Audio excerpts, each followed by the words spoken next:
IVM।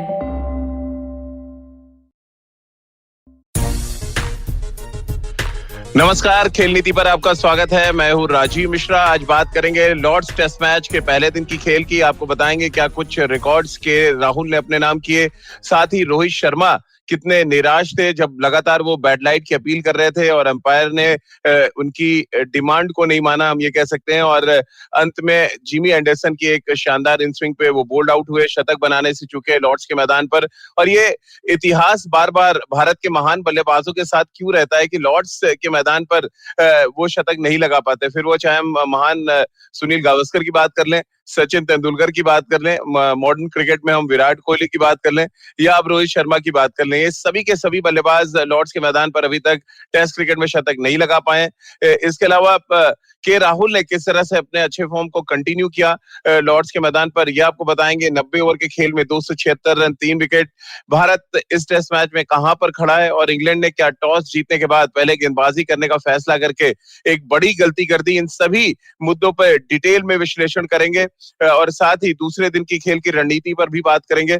हमारे साथ दो खास मेहमान हैं, सबा करीम, पूर्व क्रिकेटर और सिलेक्टर। इसके अलावा राजकुमार शर्मा जी, विराट कोहली के कोच, हमारे साथ हैं। राजकुमार जी, चर्चा की शुरुआत तो आपसे ही कर लेते हैं। बीइंग अ कोच, कैसे आप देखते हैं 276 रन, 90 ओवर का खेल, सिर्फ 3 विकेट गिरे हैं और के राहुल क्रीज पर मौजूद?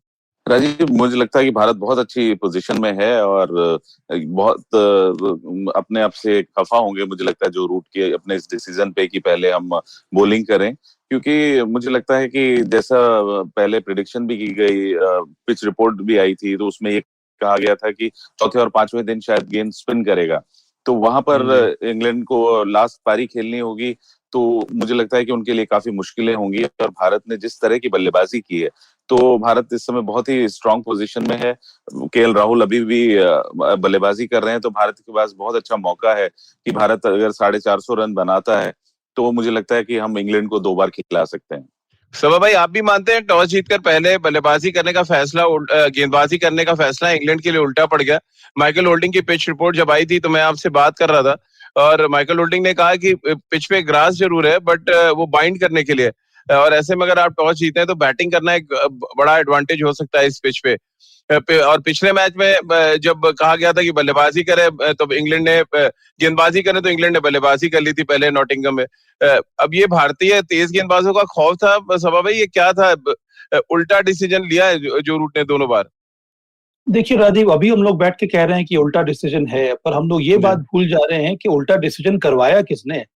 ये तेज हमारे गेंदबाजों ने। दोनों नहीं, ये हमारे दोनों ओपनर्स ने करवाया है राजीव। जी जी। जिस तरह से रोहित शर्मा और केएल राहुल ने बल्लेबाजी की, जिस तरह की ओपनिंग साझेदारी निभाई, शतकीय साझेदारी, मुझे लगता है कि 2007 के बाद पहली बार सेना बिल्कुल। कंट्रीज में टॉस हारने के बाद हमारे ओपनर्स ने शतकीय साझेदारी निभाई है।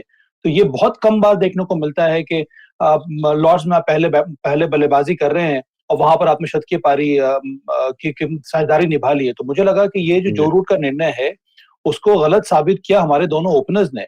और अगर आप सोचिए कि जिस तरह का स्पेल जेम्स एंडरसन और ऑली रॉबिन्सन ने किया था, पहला जो करीब 10 या 12 ओवर का जो स्पेल रहा था, वहां पर अगर हमारे 2 या 3 विकेट गिर जाते तो हालत बहुत ज्यादा गंभीर हो जाती भारत की। जी। तो हमें तो श्रेय देना चाहिए रोहित शर्मा और केएल राहुल को, जिन दोनों ने मिलकर जो रूट के इस निर्णय को गलत साबित किया।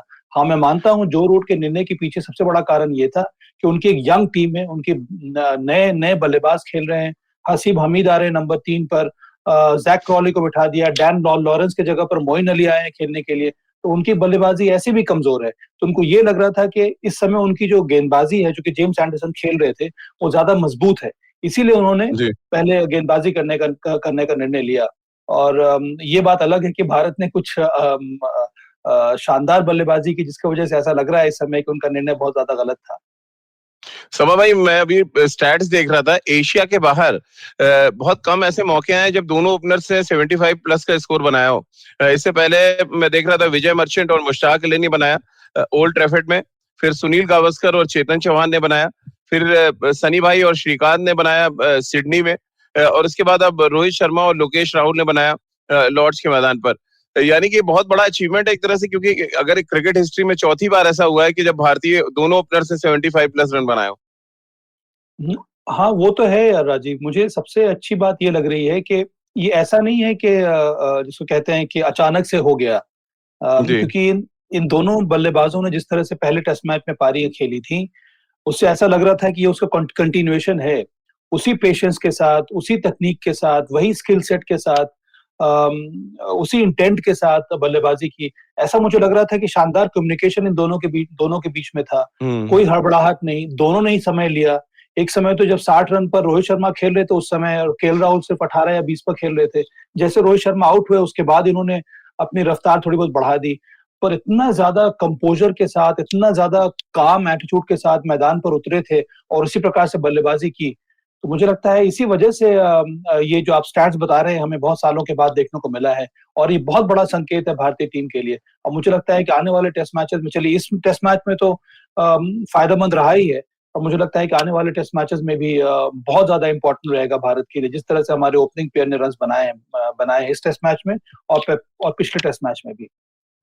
राजकुमार सर, लॉर्ड्स में अगर हम एज अ ओपनर शतक लगाने की बात करें तो के राहुल तीसरे ओपनर बन गए। इससे पहले 1952 में विनू मांकट ने बनाया, फिर 1990 में रवि शास्त्री ने बनाया, जो इस समय टीम के हेड कोच हैं, और अब 1990 के बाद अब 2021 में ये शतक लगाया किसी भारतीय ओपनर की तरफ से।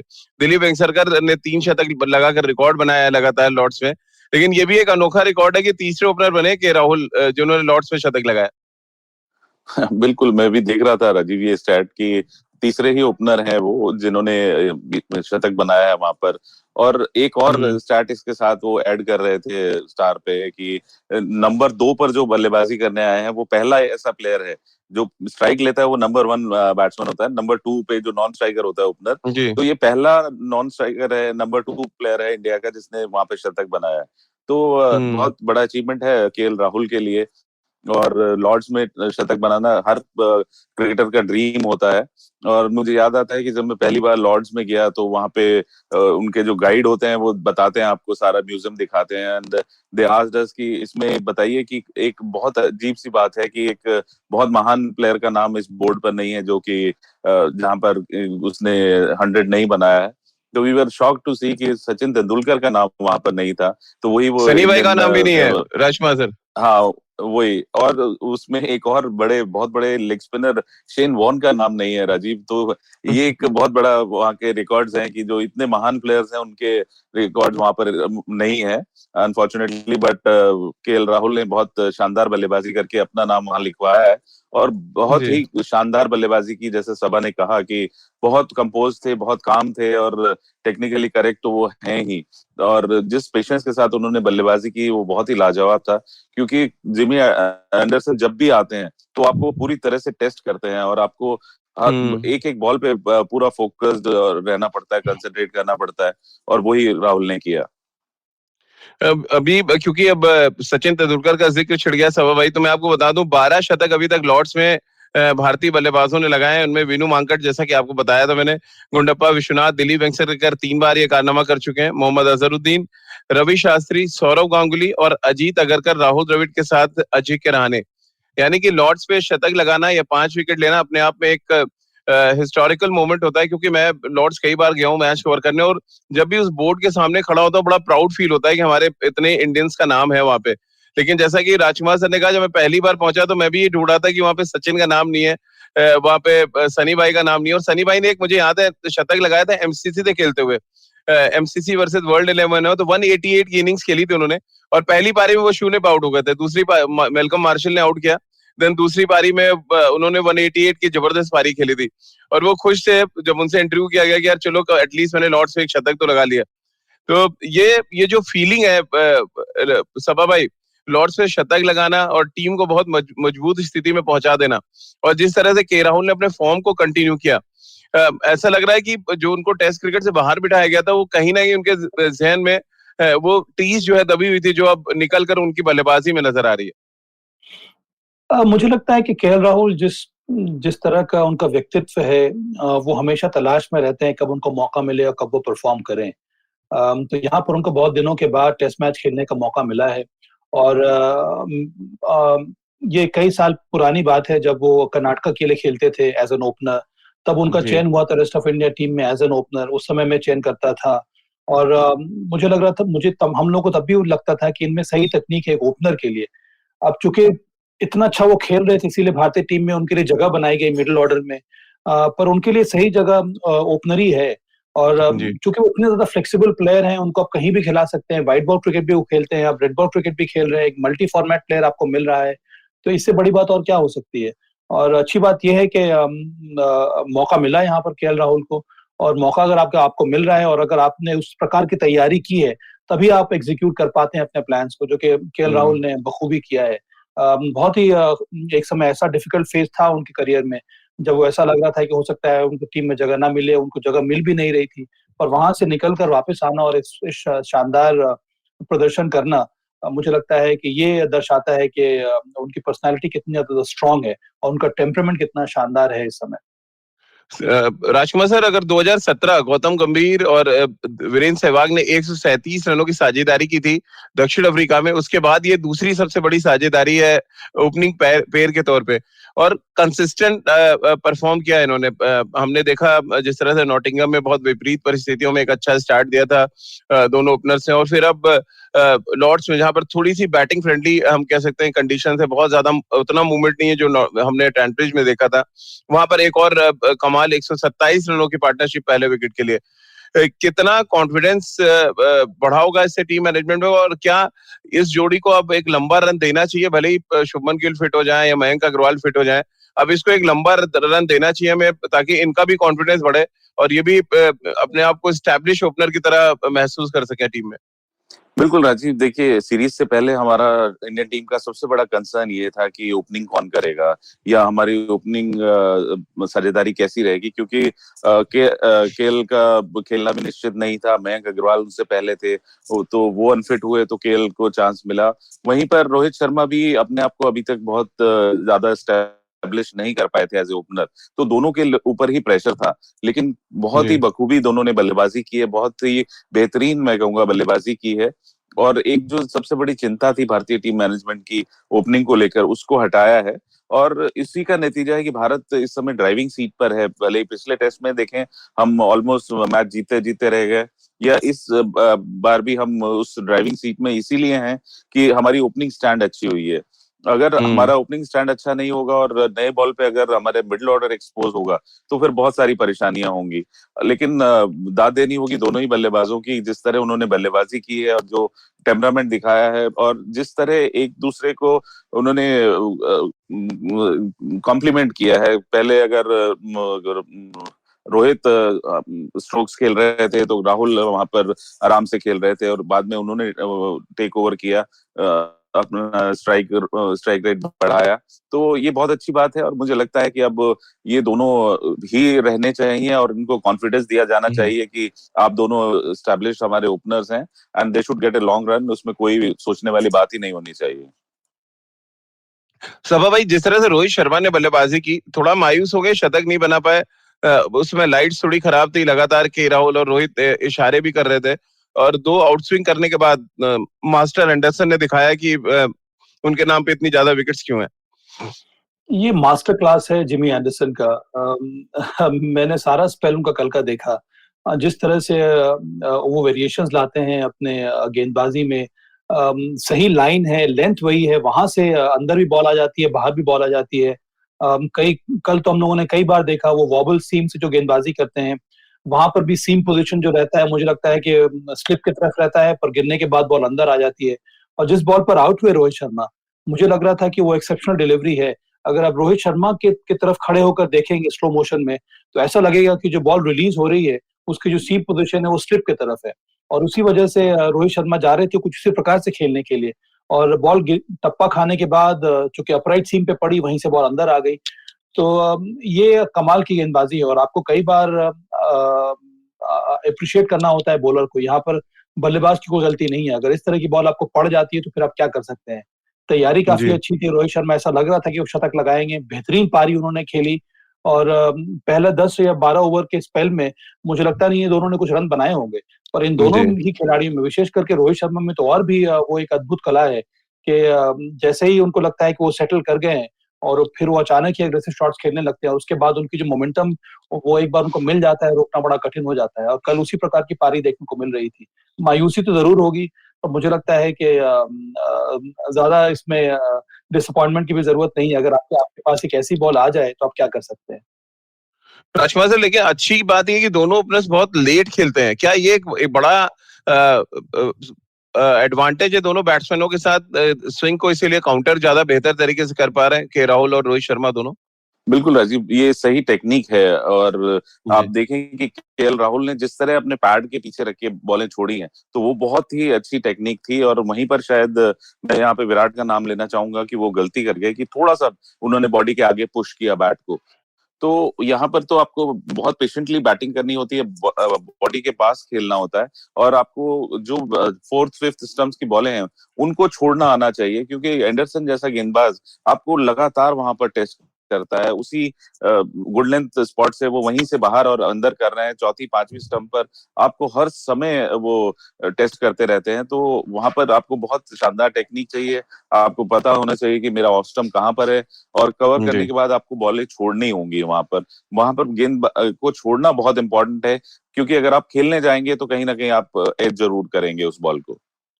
जी, विराट पे मैं आपसे सवाल लूं राजकुमार सर और सभा भाई, उससे पहले एक सवाल हमारे व्यूवर कसाट का है। उनका क्या है, उनका ये पूछना है कि शार्दुल की जगह ईशांत को लेना क्या राइट चॉइस है, जिस तरह से पिच अभी तक नजर आई है, और चौथे दिन अब बैटिंग इंग्लैंड को करना है। उनका ये पूछना है कि अश्विन क्या बेहतर चॉइस हो सकते थे ईशांत की जगह? अब देखिए, तो समय बताएगा कि कितने इफेक्टिव रहते हैं ईशांत शर्मा। पर जिस तरह का विकेट इस समय लग रहा है, और अगर ड्राई कंडीशंस रहेंगे आने वाले 4 दिन में, तब मेरे हिसाब से मुझे ऐसा मुझे चांसेस लग रहे थे कि आर अश्विन खेलेंगे। पर कल जो मैंने जी बात की थी आपसे राजीव, उसमें मैंने कहा था कि जो ग्रास कवर को देखकर भारतीय टीम ने ईशांत शर्मा को खिलाया है। और जिस तरह से कल का दिन घटा है, अगर आप देखेंगे तो मोइन अली को कोई फायदा हुआ नहीं है। जी और जो भी मदद मिल रही है थोड़ी बहुत, वो पेस बॉलर्स को ही मिल रही है। और ईशांत शर्मा ने अपने सिलेक्शन को बैक किया है उनके प्रीवियस परफॉर्मेंस में। ईशांत शर्मा ने 7 विकेट का हॉल उनके नाम है लॉर्ड्स के मैदान पर। ईशांत शर्मा के पास वो अनुभव है। मुझे लगता है इसी वजह से विराट कोहली ने चूज किया यहाँ पर ईशांत शर्मा के साथ जाना, ना कि आर अश्विन के साथ। राजकुमार सर, वापस विराट चर्चा में आ चुके हैं। एक और स्टार्ट अच्छा, एक और बार मिस किया उन्होंने एक बड़ा स्कोर, और साथ ही उससे भी इम्पोर्टेंट ये कि लॉर्ड्स में शतक बनाने से फिर वो मिस कर गए। 2011 से लगातार विराट ट्रेवल कर रहे हैं इंग्लैंड। आखिर कब आएगा लॉर्ड्स के ऑनर बोर्ड पे विराट का नाम? राजीव देखिए, जिस तरह वो मेहनत कर रहा था कल, एंड मतलब पूरा स्ट्रगल किया उन्होंने, किसी मतलब अपना जो स्ट्रोक प्लेयर है वहां कंटेन किया अपने को, कवर ड्राइव जो मारते हैं उसको कंट्रोल किया कि मैं इनिशियली नहीं मारूंगा, और बहुत मेहनत कर रहे थे। बट सडनली एक बॉल आती है कि वो कंसंट्रेशन लैप्स भी नहीं उसे कह सकते, लेकिन गेंद इतना अच्छा पड़ा, और थोड़ी सी गलती, बिना गलती के कोई बल्लेबाज आउट नहीं होता, तो वो थोड़ी सी गलती की बैट थोड़ा सा आगे चला गया उनका बॉडी से, और वहीं पर वो आउट हो गए। तो कोशिश उनकी पूरी थी, बहुत फोकस भी थे और बहुत निराश भी थे कि आउट हो गए इतनी मेहनत करने के बाद। तो अच्छी बात है कि उन्हें अपनी गलती का एहसास है, और मुझे उम्मीद है कि वो जल्दी बाउंस बैक करेंगे। मेरा एक सवाल ये है कि अगर आप ट्रेंट ब्रिज में आउट होते देखे एंडरसन पे या रॉबिन्सन पे, लगभग वही लाइन की बॉल है और वो बॉल चेस कर जा रहे हैं, जबकि रोहित शर्मा और के राहुल वहां की बॉलों को छोड़ रहे थे शुरू में। वही लगातार मैं बात एक कह जैसा रहा आउट था होना एक राजीव। बड़ा कंसर्न हो जाता है क्या? चलिए, कंसर्न उस लिहाज से नहीं है। पर देखिए, एक बहुत बड़ा अंतर जो मुझे लगा, जो राज ने भी बात की थी, कि ये जो हम लोग नॉर्मल विकेट्स पे जो पुश करते हैं ना, ड्राइव जी नहीं भी कर रहे हैं, तभी अगर आप पुश कर रहे हैं ना, वो एक खतरा है। और वही विराट कोहली ने किया। कल उन्होंने शानदार तरीके से मतलब स्ट्रगल किया था, अपने आप को रोक के रखा, और अंत में फिर से वही पुश करने का प्रयास किया, जहां पर बल्ला आपके शरीर से या फिर पैड से आगे निकल जाए, तो वही आप बहुत बड़ी गलती कर देते हैं। अगर आप वहां पर डिफेंड भी करेंगे सॉफ्ट हैंड से, तो आप गति प्रदान नहीं कर रहे, फिर आपका एज लगेगा भी, तो फिर वो कैच नहीं जाएगा स्लिप में। जिस तरह से कल रोहित शर्मा और केएल राहुल ने खेला, आपने देखी होगी वो पारी, कि दोनों ने कभी पुश किया नहीं। या तो डेड डिफेंस था, हाँ या फिर अगर ड्राइव किया भी, वो भी एकदम पूरे अपने शरीर के नीचे, आंखों के नीचे जो बॉल आई उसी पर ड्राइव किया। बहुत कम ड्राइव्स कर देखने को मिले हैं। जी ज्यादातर जो शॉट्स लगे, या तो ऑन साइड में लगे, या फिर बैकफुट में आके पंच लगे, या फिर डिफेंड करके स्ट्राइक को रोटेट किया गया है। मुझे लगता है वो एक गलती हो रही है विराट कोहली से, क्योंकि वो इतना ज्यादा एग्रेसिव प्लेयर है। उनको लगता है जो शॉट्स आएंगे, रन आएंगे, वो फ्रंट फुट पे ही आएंगे। रन मिलेंगे, पर आपको वो पुश करने की जरूरत नहीं है, जो आसानी से हम लोग नॉर्मल विकेट्स पे करते हैं। तो वो तो आप पुश तभी करेंगे जब आप ट्राई कर रहे हैं रन बनाने के लिए, या फिर आप फोर्थ या फिफ्थ स्टंप की लाइन को आप खेलने का प्रयास कर रहे हैं। अगर आप वहां पर उस बॉल को छोड़ देंगे या फिर सिर्फ डेड डिफेंस करेंगे तो फिर कोई खतरा नहीं है। तो ये मुझे लगता है कि वहां पर एक सुधार की जरूरत है टेम्परामेंट में। यहाँ पर टेक्निक की बात नहीं है। आपको अपने आप को बोलना होगा कि मुझे उस तरह का शॉट जो है वो खेलना ही नहीं है। राजकुमार सर, और यहाँ पे देखा गया कि रोहित शर्मा और जब के राहुल बैटिंग कर रहे थे, जो उनके ड्राइव से वो पॉइंट और कवर्स के बीच में, यानी कि फेस खोल के वो थोड़ा खेल रहे थे क्योंकि लेट बॉल स्विंग कर रहा था। और विराट आमतौर पे ये खेलते नहीं, ज्यादातर उनकी कोशिश होती है एकदम सीधे बैट से खेलें, और वो कट भी मारते हैं। आप भी बताते हैं कि वो सीधे बैट से ही कट मारने की, पंच मारने की कोशिश करते हैं बजाय कट के। क्या ये एक चीज भी नजर आई आपको? आप उनसे बात करेंगे कि थोड़ा स्क्वायर अगर खेलें। और वीरेंद्र सहवाग ने बड़ा अच्छा कहा कि जब आप इंग्लैंड में रन बनाते हैं तो एरिया आपका ज्यादातर पॉइंट और कवर्स के बीच में होता है, क्योंकि आप फेस खोल के ड्राइव करते हैं। देखिए राजीव, वो शुरू से एक ऑर्थोडॉक्स बल्लेबाज है जो कि बिलीव करता है कि अगर कवर ड्राइव है तो वो एक्स्ट्रा कवर ड्राइव होना चाहिए, जो कि एक नॉर्मली इंडियन विकेट्स पे अगर आप देखें तो जब भी ड्राइव मारा जाता है तो, और अच्छा जो ड्राइव मारा जाता है वो माना जाता है कि एक्स्ट्रा कवर और मिड ऑफ के बीच में से जो जाता है, तो वो एक ऑथेंटिक शॉट माना जाता है कि हाँ बैट्समैन पूरे कंट्रोल में था। लेकिन हाँ, बिल्कुल ठीक बात है, इंग्लैंड में स्विंगिंग कंडीशंस हैं तो आपको लेट खेलना होता है, और लेट खेल के थोड़ा सा स्क्वायर भी खेलना पड़ेगा। वहां पर शायद थोड़ा सा काम करने की जरूरत है। और मेरा मानना है कि अभी विराट से मेरा तो यही कहना होगा आगे कि आप एक अटैकिंग प्लेयर हैं, तो मुझे नहीं लगता कि आपको अपना गेम चेंज करने की जरूरत है। आपको थोड़ा सा अटैक करना होगा, क्योंकि एंडरसन या रॉबिन्सन सब लोग आपको टांग पे तो बॉल डाल ही नहीं रहे हैं। वो जानते हैं कि वहां पर बहुत स्ट्रांग है, वो हाफ वॉली आपको मिल नहीं रही है, तो आपको अपॉर्चुनिटीज देखनी होंगी रन बनाने की, क्योंकि आप सरवाइव करके इंग्लैंड में ऐसे विकेटों पर नहीं बहुत देर तक रुक सकते जहां पर कोई भी बॉल ज्यादा स्विंग कर जाता है या कोई बॉल डाउन द हिल या अप द हिल अपने आप मूव कर जाता है। तो वहां पर कई बार बॉलर्स को भी नहीं पता होता। अब लॉर्ड्स का विकेट अगर आप देखें तो वो ऐसे स्लांट में है, कई बार बॉल इधर पड़ता है ऑटोमेटिकली वो आउट उधर चला जाता है ऑफ स्टंप की तरफ, या वाइस वर्सा। तो वहां पर आपको थोड़ा सा पॉजिटिव होकर बल्लेबाजी करनी है। वंस आप थोड़ा सा पॉजिटिव होंगे इन बॉलर्स के अगेंस्ट, तो आप उनको अनसेटल भी करेंगे। और जो मतलब क्वालिटी है विराट की, he is capable of doing it. जैसे अगर मुझे याद आता है, एक बार सचिन ने मैग्रा के साथ किया था कि उनको कुछ पॉजिटिव स्ट्रोक्स खेले थे, तो कहीं ना कहीं आपको एंडरसन को भी थोड़ा सा अनसेटल करना ही पड़ेगा, क्योंकि वो एक ऐसे बॉलर है जो अपनी जगह से हिलते नहीं है। तो उनको हिलाने के लिए आपको बैकफुट से, जैसे केएल राहुल ने कल बैकफुट से एक दो, अगर आप देखें, लेट कट टाइप के शॉट खेले, वो बहुत ही शानदार इम्प्रोवाइजेशन था। तो उस तरह के आपको स्ट्रोक्स खेलने होंगे अगर आपको अनसेटल करना है जिमी एंडरसन टाइप के बॉलर्स को। एक बड़ा एग्जांपल सभा भाई, कल सैम करन के ओवर में हमने देखा जब रोहित शर्मा ने स्टेप आउट भी किया, थोड़ा चल के भी खेले। उनको पता था थोड़ा सा हम शुरू में ही अगर उनको डिस्टर्ब कर दें तो लेफ्ट आर्म सीमर का जो नेचुरल बॉल अंदर आता है वो खत्म हो जाता है। वो और 4 चौके लगा दिए उन्होंने उस ओवर में सैम करन को। क्या इस तरह की टेक्निक भी आप स्विंगिंग कंडीशंस में आती है? कॉन्फिडेंस आपके जहन में क्या, कितने कॉन्फिडेंट है वो बहुत इंपॉर्टेंट है स्विंगिंग कंडीशंस में रन बनाने के लिए। राजीव, हर खिलाड़ी का गेम प्लान अलग होता है। रोहित शर्मा का गेम प्लान कुछ इस प्रकार का है कि उनको मालूम था कि सैम करन की जो गेंदें आ रही हैं उसमें गति नहीं है।